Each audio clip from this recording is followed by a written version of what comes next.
was absolute chaos unfolding just after 5 o'clock this morning on the M1 motorway. It is Australia's busiest motorway connecting Sydney and Newcastle.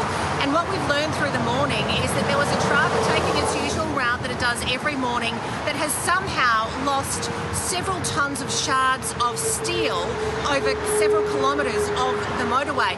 Now, the truck driver involved was not aware of what was happening, but he did leave behind him a trail of what was soon to become destruction. We know confirmation from Sydney's Transport Management Centre that at least 60 cars that drove over those shards of steel, of metal, had shredded tyres. They needed to pull over. They couldn't drive any further. And the warning now is that other cars that got through the steel and thought that their tyres were okay may now have slow leaks. So that is something for people who've used the M1 motorway this morning to look out for. About an hour after this began to unfold, a decision was made to close the southbound lanes of the motorway. And as you can imagine, during peak hour, that caused significant traffic delays. Cars have been banked up for several kilometres for several hours trying to find their way through, and trucks are not appropriate, cannot use the alternative Old Pacific Highway, so they are lining themselves up along the motorway waiting for the all clear, which could still be several hours away. Now, as I mentioned, the truck company that has come forward says that it believes it is responsible for this chaos that unfolded.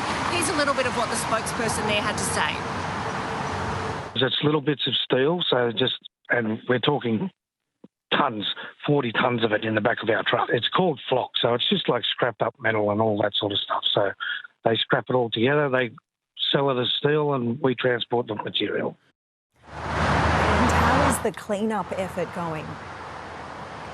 Well, it is underway in earnest. It's a multi-vehicle approach, as you might be able to imagine.